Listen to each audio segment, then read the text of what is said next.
All right. Good morning and afternoon to everyone, depending on, I guess, what time zone you're in. My name is Jason Nicosia, and I'm the VP of Marketing over here at eMerge. Just to give you a quick rundown of how the format will go for this afternoon's webinar, I'm going to go ahead and introduce Mandy in just a second, and we'll have her go ahead with the Social Media Pitfalls webinar. After that, we'll have a little bit of time for questions, and you can just post your questions in the chat, or you can tweet them using the hashtag emergeu. Also, just any kind of conversation or questions you might have, you can also use the emergeu hashtag. Once we're done with the questions at the end of the webinar, we're going to go through just a very quick walkthrough of eMerge. But I know that we have a lot of current clients on here today and a lot of not clients on here today. So if you're a current client after the questions section, if you feel like hanging out, great. And if not, no problem. You can just drop off after the questions and you'll be all done. For anyone who'd like to get a copy of this webinar, we will be sending out a recorded version after the webinar is over, so you can look for that in your inboxes tomorrow. So I guess without any further delay, we'll go ahead and get started here. So I'm really excited to introduce Mandy Pamilia. Mandy's the CEO of Picnic Media, which is a digital marketing firm for small and medium-sized businesses. Picnic Media has provided digital marketing services to real estate professionals for over 4 years now, and creating first-to-market strategies that help sell properties and real estate services. One of the reasons that I really like Mandy is that she's passionate about her community development and is currently serving her second term on the Bywater Neighborhood Association Board and her first term as the president over here in New Orleans. Mandy uses her background in biz dev, sales, and marketing to help bring clients to your business. So with that being said, we'll go ahead and turn it over to Mandy. And Mandy, welcome. Thank you, Jason. Good afternoon. I'm so excited to be here this afternoon. I have to say I'm a huge fan of eMerge. I've been using eMerge for quite some time now with a lot of my clients, and it really simplifies online communications. So I just really want to continue to say how much I support eMerge and really appreciate all the functionality that it provides clients with. Today, it sounds like you got a great background on me today, so we're going to be talking about a lot of fun things related to making mistakes in social media and finding out whether or not you have brand repellent. I personally have made a lot of these mistakes myself, and I want to share them with you because I think they are absolutely hilarious. So let's get started. First things first, do you have brand repellent? We're going to be talking about funny stuff, litigation, flat out stealing, watching in horror the mistakes that brands make, the little things and the not so little things, and housekeeping. Just what are the things that we can really do to make sure that our brand, our presence on the internet is really clean and looks great. For those of you that are old enough to remember Atari, as soon as I was asked to give this presentation for eMergeu, I immediately thought of the game Pitfall. And I thought, gosh, what a great explanation of what social media is like when you make a mistake. It is literally like you're swinging across, checking something out, trying something new, really pushing out there, and all of a sudden you drop off into the water and get chomped by the alligators. So if there is one thing I can impress upon my nieces and my own daughter, tattoos and social media posts are permanent. They are forever. So even if you delete it, someone could have taken a screenshot of it to make fun of you later or to share your embarrassment. So those are some of the things we're going to be talking about today, and I don't want anyone to be afraid of trying new things. I just want you to really know what those pitfalls are and how you can avoid them. First of all, I always say, let's laugh a little. It's better to make fun of yourself because you've always got someone around to make fun of, and they can't sue you. That's a great quote from P.J. O'Rourke, who's a writer and has been writing funny things since the 1960s. So today we're going to talk about one of the funniest things I can remember happening to myself and one of my real estate clients in the early years of Twitter. We opened a Twitter account and we thought, we really didn't understand what Twitter was, but we were going to play around with it and see how we could use it to sell real estate. We've had a tremendous success, but that was not without an initial pitfall. One day, after setting up a Twitter account, we got this lovely letter asking us to cease and desist using the Twitter handle NOLA Realty. This letter is comical for a lot of reasons, because if you look at it right here, there's a really funny misspelling, and there's a couple more down here. It's very ironic that they would send this letter with all of these misspellings and asking us to cease and desist from using a Twitter handle. The moral of this story is, even when you're trying something new, you need to think about what the legalities are. NOLA Realty wasn't our brand, it wasn't our service mark or anything like that, but we were trying to identify ourselves in this new form of social media in 2009 that was related to New Orleans real estate. So we picked this handle not thinking that there would be any consequences.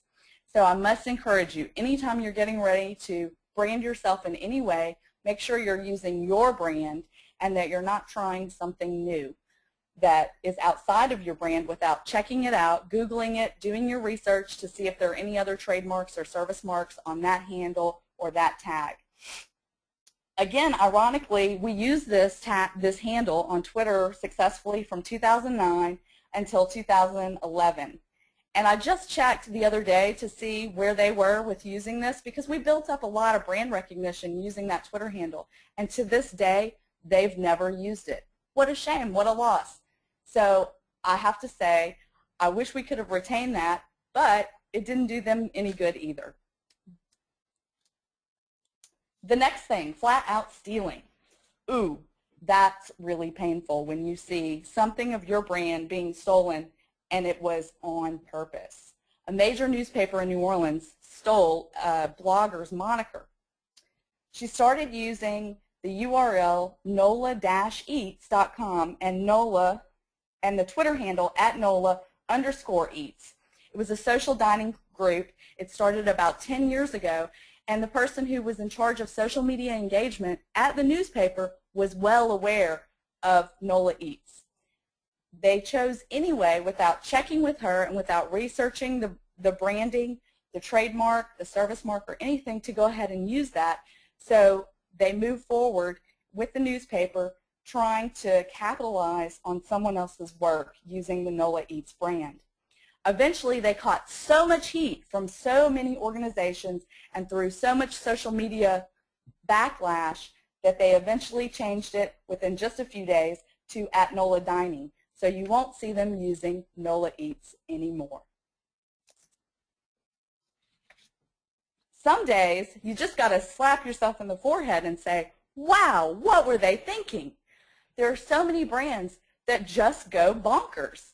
One of them that I can think of most recently is a bakery that had a short stint on a reality television show, which is bad enough if you think about it. It really exposes your business, your brand, your problems, your idiosyncrasies, everything about you.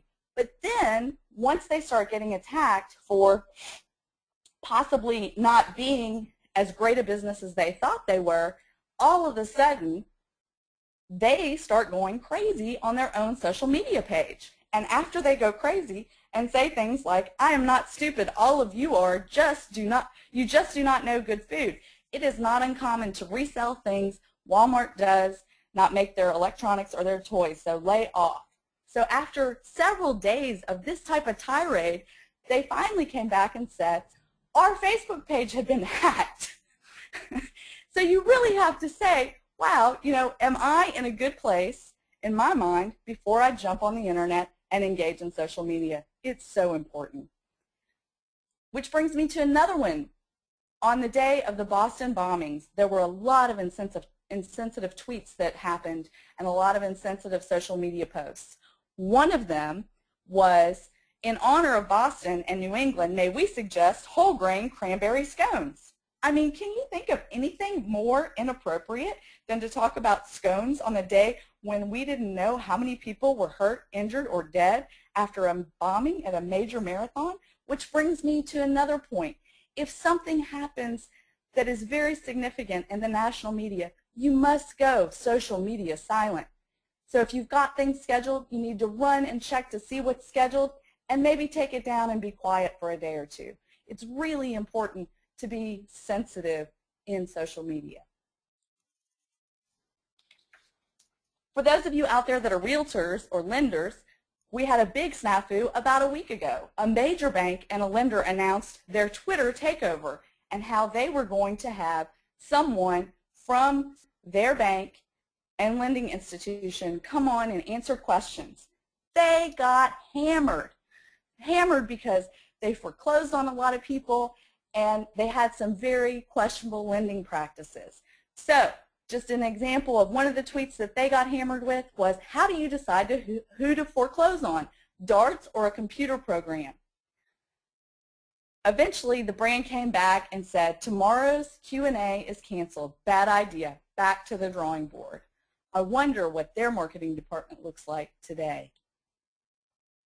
Another totally terrible gaffe is on the day of the anniversary of Martin Luther King Jr.'s speech, I Have a Dream, a television channel decides to ask people to tweet your golf dream on the 50th anniversary of MLK's speech, I Have a Dream, using hashtag Dream Day. I have a dream that pertaining to golf. I'm sitting here going, what? You've got to be kidding me. Recently, I just saw some sponsored ads that were not spell checked. So you really want to make sure that when you are sponsoring ads as well, that you're really looking at the content and that it doesn't misrepresent your brand and that it is really clean and fresh. Also, another instance in watching what are these people thinking, recently a realtor posted this comment and this story on their real estate Facebook page. Theft is theft, but if the next of kin didn't want the teeth, is this really an arrest-worthy offense? And the tagline on the article, the news item, is former funeral home worker charged with stealing gold teeth from bodies. I think that realtor probably meant to post that on their regular Facebook page, their friend page, not their fan business page. But who knows? The little things. This brings me to some really great points. So much of everything that we do today is technology oriented. It's really important to look really great online. And part of looking really great is having really great photos. This photo right here came off of a website called Bad Real Estate Listing Photos. What is wrong with this house? Is it sinking into the ground? Is it on the side of the mountain? Has there been a recent mudslide? What is happening? If you don't take great photos, please hire someone who does take great photos. They mean all the difference in the world in you selling your property quickly for your client. Also, make sure you keep it fresh. Send out your newsletters from eMerge or whomever your provider is. Make sure that you're constantly updating information on your industry and letting people know that you're an expert and you're keeping up with the times. Make sure that you're not sending too many newsletters and that when you send them, there aren't more than 3 to 5 topics. Nobody wants to get something that has 10 topics. Please don't send me a book of information. Just send me some quick snippets that make me realize this is somebody I want to go to get the very best and latest information. In keeping it fresh, make sure that your content isn't stale, that you're putting things that are up to date and current to your market. If you're in real estate, look at what's happening with the National Flood Insurance Program. You need to be on top of that and realize how it's going to affect your market. Scheduled posting versus real-time posting. Take a look at this great piece of technology that eMerge has developed. They have an outstanding way to schedule your emails, your social media, your blogs, and all your mobile updates. But when you're doing that, really think about when you're scheduling it and is it the most appropriate time to schedule things. Look at your traffic to your pages. Look at your traffic on Twitter. See when things when you're getting your market the highest, when you're seeing them online? Is your market men? Is it women? Is it both? Is it a certain age group? Take a look at those insights inside of your social media accounts and really determine when is the best time to post this information.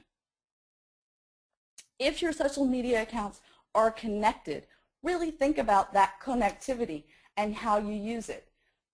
There's nothing more frustrating than seeing a brand tweeting or posting the same thing through 3 or 4 different social media accounts over and over and over again, all at the same time.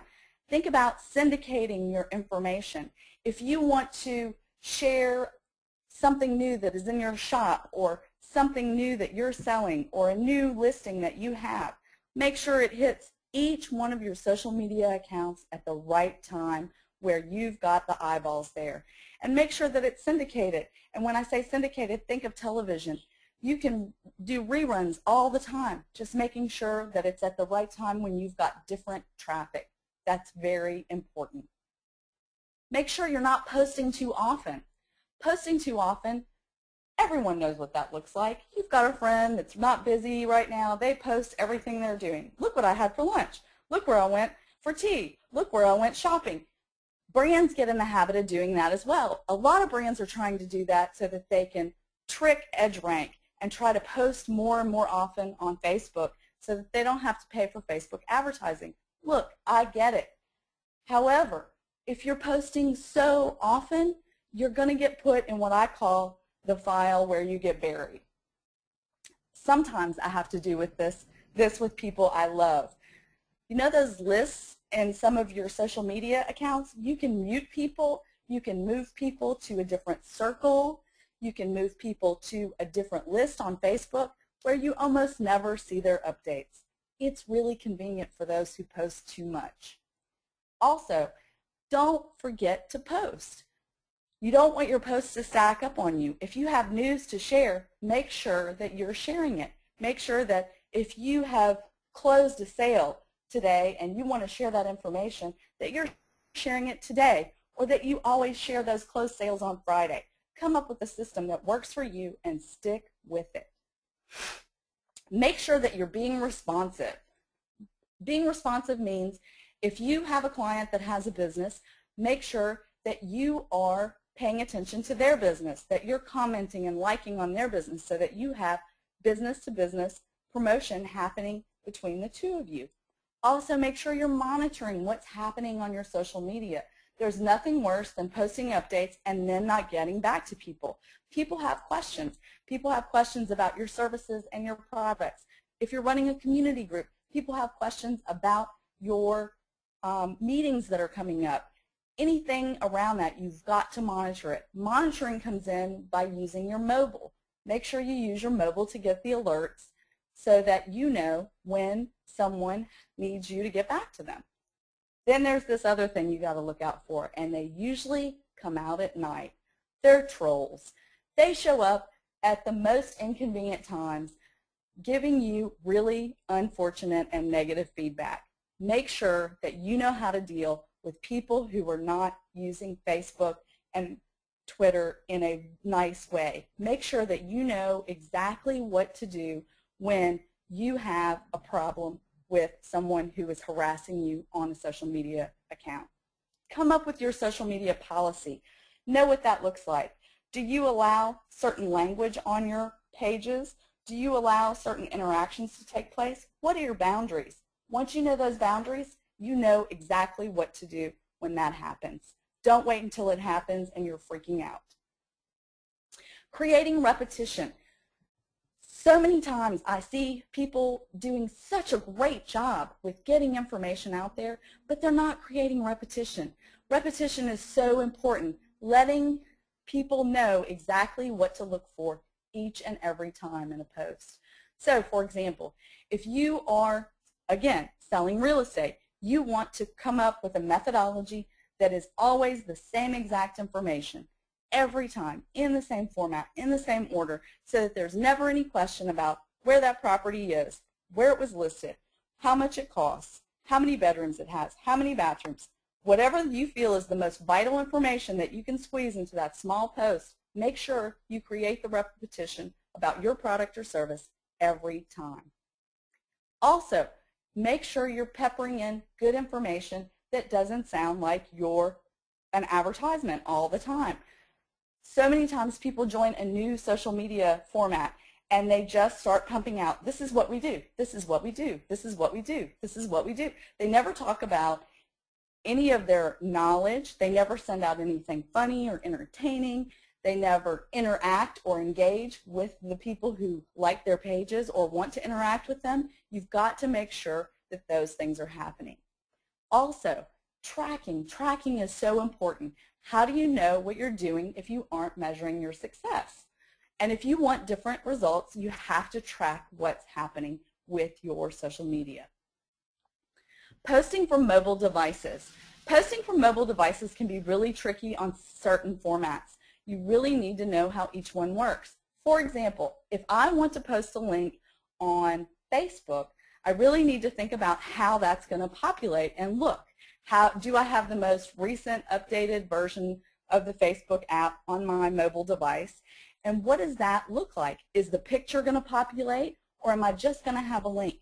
Because we all know that without some sort of picture, video, image, something, you're less likely to get any kind of interaction. So if you're just pasting up a URL, is it really going to get you the results you're looking for? Would it be better to shorten the URL using a URL shortener?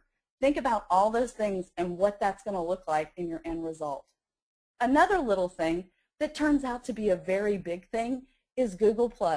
If you're ignoring it, stop right now. You have got to look at Google+, because Google cares about Google+. And if you want to be relevant in search, you've got to think about what that looks like for you. Some other things to think about. I mentioned the sponsored ads with misspellings. Make sure all of your stuff looks really great, because a lot of times you can't go back and edit it after it's gone out there. Think about, are you in a great place to update your information? Do you want to share things? If you're not feeling positive and at your very best, don't get on social media. Don't enter into a situation where you've got to deal with a disaster lately because of something that you posted. Always be professional, even on your own personal pages and on your own personal accounts. We all have bad days. Put the devices down, walk away, and go yell outside, exercise, find something else to do. Don't put that out there, because it will not help you grow your business. We talked about triple postings and making sure that if you have multiple brands or you have multiple accounts connected to each other, that you don't have too many things being posted that are all the same at the same time. Also, a real danger in social media can be your loved ones, your family members. Watch and monitor how they use social media. My grandmother, I love her. She's wonderful. She has embraced social media. She is 90 years old. But if I am tagged in a posting by someone else, I could even have a picture with a client in a post, and she will write me a letter in the comment section that has nothing to do with anything that that posting is about. So really monitor what your family's doing and your loved ones on social media. Also, watch out for hashtag addiction. Have you seen those posts where you see 20 million hashtags on one post? You're looking at it thinking, what is all this stuff? Make sure you're using the most relevant and popular hashtags to get your brand and your posts noticed and to get you the greatest interaction of all. Housekeeping. Make sure everything you do is clean. One of the things that I find so ironic is when people forget to change that, their profile. If they are running a fan page and they are on a and they have a regular friend page and they forget to change back and forth, of course you like your own stuff. Don't have your brand like something you posted. It looks ridiculous. Of course you like it. You posted it. Make sure that you're updating always from the right account, not the wrong one. Like I showed you before, I'm pretty sure that realtor earlier meant to put that on his personal page. Why he didn't, I don't know. Know what your limits are. I still must make mistakes today. I just tried to upload a giant list of contacts into a Facebook account so that I could invite them to like the page. For some reason, even though it said, don't go beyond this limit, I went ahead and thought, oh, I can get beyond the limit. Turns out I couldn't, and neither can you. Know what your limits are. Know what's going to get you blocked. Know what's going to get you locked out. And above all, make sure you're telling the truth. Recently, we've had a rash of people posting rental listings in other neighborhoods that are hotter than the neighborhood that the listing is actually in. Curbed recently made a big joke about people not knowing where they are. They were able to identify 3 Craigslist ads that did not know where they were. The rentals themselves identified being in a different neighborhood than where they actually were. So that's important. And one thing I can always say is whatever you do, don't end up on the condescending corporate brand page. Make sure that you're not doing the things that people make fun of. If you haven't seen the page, go look it up. It's on Facebook. It's called Condescending Corporate Brand Page. Take a look at it and see if you're making some of the same mistakes. My final advice, if it isn't fattening and it doesn't look like brand repellent, try it. I really want to hear about all of your success, and if you have questions, let me know. I'll be happy to work with you in any way that I can.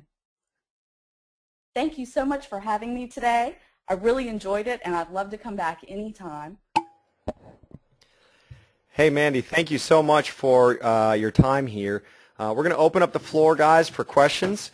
So please put your questions in the chat right there or message us directly. Or, again, you can use the hashtag emergeu in order to ask some questions and kind of get the conversation going. Mandy, if it's okay, I'll go ahead and kick it off.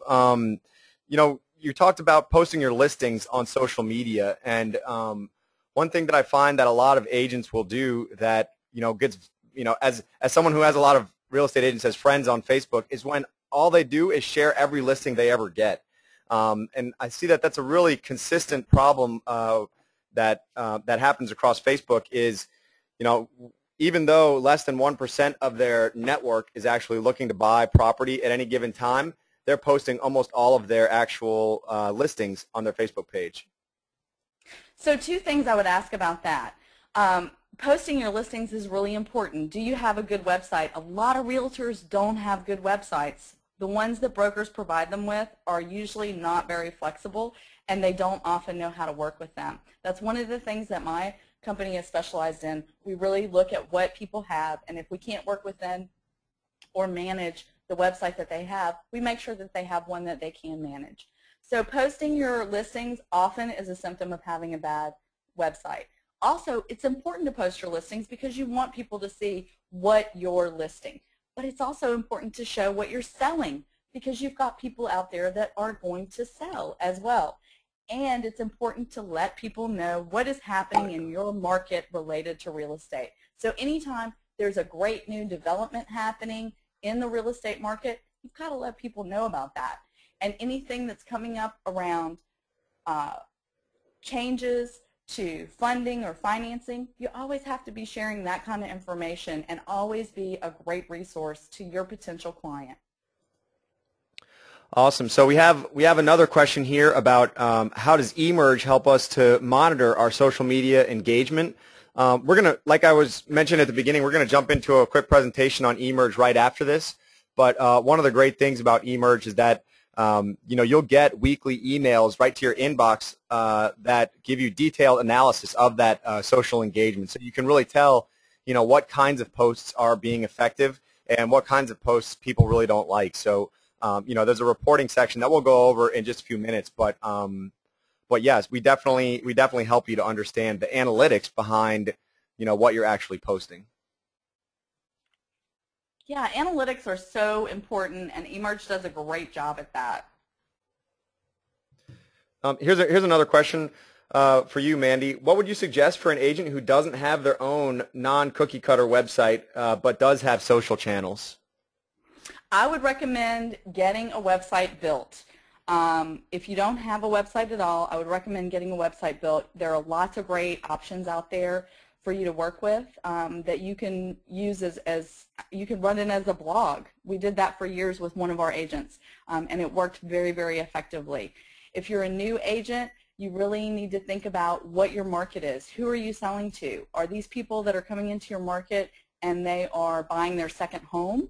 Are these people that are first-time home buyers? Are they buyers that are getting FHA 203Ks, home renovation loans included? Think about where those people are. I believe it was Fast Company just this week came out with a great article talking all about where each age group is. So you really need to think about within the age group that you work with, your buyers and sellers, where are they, and that's how I would market to them.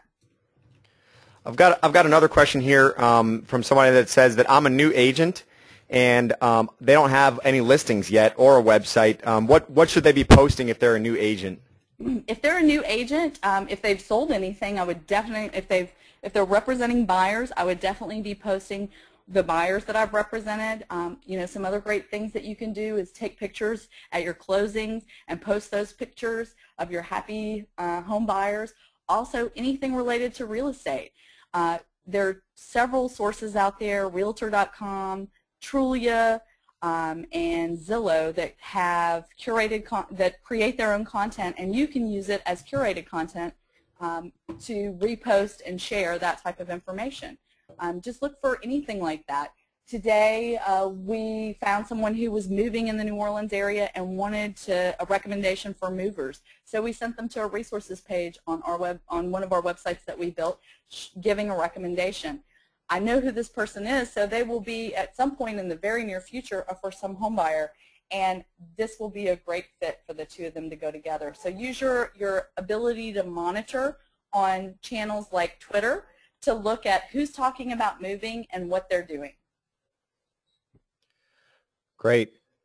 Well, if there are no other questions, we'll go ahead and wrap it up there, Mandy. You guys can always tweet more questions to Mandy or to anybody over here at eMerge using that hashtag eMergeU, or just contact Mandy directly. We've got one more question. If you've got one more second, Mandy. Absolutely. We've got one last question here. It says, when does fun social media content on your business page tend to cross a line? Well, that's really that's up to you. I always make the joke of if you're going somewhere and you're planning to take off your clothes and share that, is that something you really want on your business page? If you are running around on the beach with your family, is that something you want on your business page? Always be tasteful and think about what your mother would think about it. That's really the line I use. Very good. Well, Mandy, thank you again so much for taking the time